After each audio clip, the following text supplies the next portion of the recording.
Assalamualaikum. Waalaikumsalam warahmatullahi wabarakatuh. Hayakallah. Barakallahu fikum. Hayakallah, khair hal. Alhamdulillah khair, Ustaz. Alhamdulillah. Gimana kabar antum, Ustaz? Alhamdulillah baik, alhamdulillah. Iya, khair, Ustaz. Allah. Maaf mengganggu ini, Ustaz. Tidak apa-apa, la ba'as, insyaallah. Gini, Ustaz. Ini kan di masyarakat ini masalah ruqyah, Ustaz. Jadi di masyarakat ini banyak orang-orang yang meruqyah, dukun lah ya. Tapi mereka tidak sesuai dengan sunnah. Ya. Tapi yang masalahnya ini, Ustaz, permasalahannya ini, banyak masyarakat bilang, loh, tidak apa-apa, toh sembuh gitu. Toh sembuh. Itu gimana? Jinnya juga keluar gitu ya? Iya, toh jinnya juga keluar gitu loh. Gimana, Ustaz, antum, Ustaz? Jadi ini Pandangan juga membingungkan, agama gitu Ustaz. ya? Iya. Iya. Ya, barakallahu fikum. Iya, ini kenyataan yang terjadi di masyarakat ini cukup menjadi kendala ya. Biasanya orang itu memang selalu memandang hasil. Dan hasil dijadikan sebagai ukuran. Jadi agama itu mengajarkan kepada kita cara yang diridhoi oleh Allah. Cara yang kesudahannya akan baik. Meskipun mungkin sepintas kita atau orang tidak menganggap ada hasil yang sesuai dengan keinginannya. Ini perlu dipahami dari kaidah awal kita membahas masalah ini. Contoh sederhana, para nabi dan para rasul. Mereka adalah dai yang terbaik, penyeru yang terbaik, ilmunya paling tinggi, paling bagus cara berdakwanya, paling diridhai oleh Allah Subhanahu wa taala. Yes. Sekarang pertanyaannya, apakah para nabi dan para rasul pengikutnya mesti banyak? Tidak kan? Tidak. Nabi SAW dalam hadis Bukhari Muslim, hadisnya Ibnu Abbas radhiyallahu taala anhuma, pernah bersabda, "Uridat alayyal umam." Ditampakkan kepadaku umat-umat yang terdahulu. Wa ra'aitun nabiyya wa ma'ahu rahat. Aku melihat seorang nabi yang pengikutnya kurang dari 10 orang. Wa ra'aitun nabiyya wa ma'ahu rajulun aw rajulan. Aku melihat seorang nabi yang pengikutnya 1 atau 2 orang. Wa ra'aitun nabiyya wa laisa ma'ahu ahad. Dan aku melihat seorang nabi yang tidak punya pengikut sama sekali. Di sini nabi tersebut tidak tercela. Kenapa kamu tidak punya pengikut? Gagal kamu dalam berdakwah? Tidak. Keberhasilan dalam berdakwah itu adalah ketika kita bisa menegakkan dakwah yang sesuai dengan petunjuk Allah, karena dakwah itu ibadah. Memang kita berusaha sekuat tenaga dengan jalan-jalan yang disyariatkan untuk orang agar tertarik mengikuti dakwah. Tapi hidayah akhirnya adalah ada di tangan Allah Subhanahu wa taala. Makanya Nabi ini tidak dikatakan gagal dalam dakwanya hanya karena dia tidak punya pengikut. Atau pengikutnya cuma 1 atau 2 orang.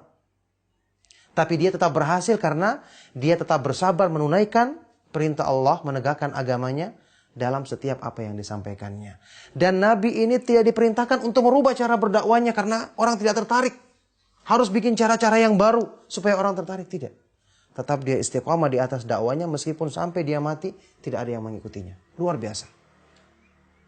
Nah, kembali kepada pertanyaan antum, masalah ruqyah atau pengobatan jin yang tidak sesuai syar'i, ternyata jinnya keluar atau sembuh. Ya, ya, Ustaz. Ini pertama perlu kita bahas. Secara asal ini sudah menyimpang karena melanggar kriteria ibadah, ikhlas dan sesuai dengan petunjuk Allah.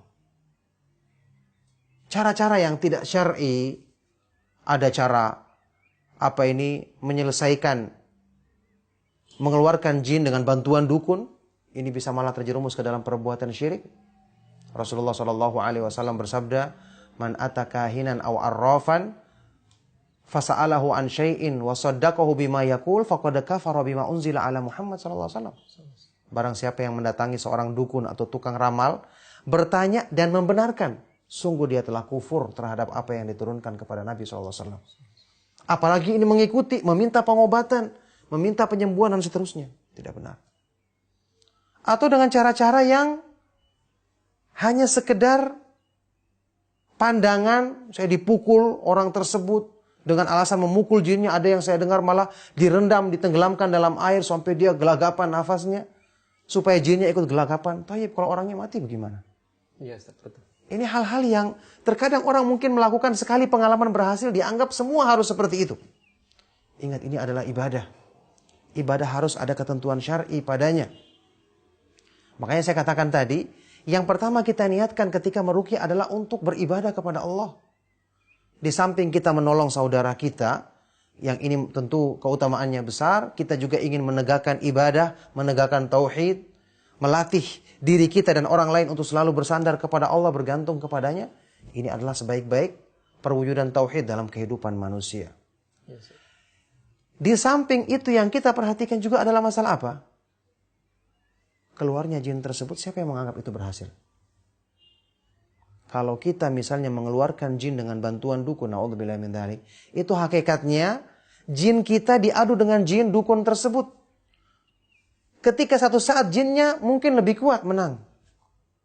Taib, jin yang keluar ini mungkin dia dendam, cari lagi pimpinannya yang lebih kuat, datang lagi kepada orang tersebut karena marah. Ternyata jinnya dukun tersebut tidak bisa menghadapinya. Apa yang terjadi? Resikonya orang ini bisa mati, bisa binasa. Karena dia tergantung kepada makhluk yang sekuat apapun dia adalah makhluk. Kenapa dia tidak bergantung kepada yang maha kuat dan maha perkasa? Al-Azizul Qawiyul Matin, yang maha perkasa, yang maha kuat dan maha kokoh. Allah subhanahu wa ta'ala. Ala kulli syai'in qadir, yang maha kuasa atas segala sesuatu.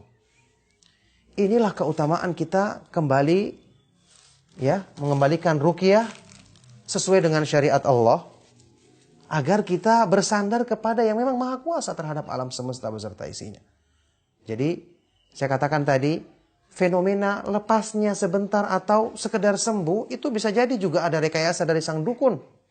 Mungkin itu adalah jinnya sendiri yang kemudian dia yang menyuruhnya, kemudian dia mengesankan supaya orang tertarik dengan pengobatannya, segera bisa keluar. Jadi ada kerjasama pertama. Ada kerjasama, bisa jadi. Ya tidak mesti, tapi bisa jadi seperti itu. Atau tadi, sekedar jinnya dikalahkan sementara. Ala kulli hal, ini semua adalah perkara yang kita harus hati-hati, karena ini masalah gaib. Masalah yang di luar kemampuan kita untuk bisa melihatnya. Makanya berlindung kepada Allah subhanahu wa ta'ala dalam perkara seperti ini, kembali kepada petunjuknya adalah sebaik-baik cara yang dituntunkan dalam Islam. Semoga Allah subhanahu wa ta'ala memberikan hidayah kepada kaum muslimin untuk kembali kepada petunjuknya dan petunjuk Rasulnya sallallahu alaihi wasallam untuk kebaikan dan penjagaan diri mereka dari segala keburukan. Itu yang saya ketahui. Wallahu ta'ala alam bisawab. Sampaikan kepada mereka. Iya, barakallahu fikum. Hayakumullah. Iya. Barakallahu fikum. Hayakumullah.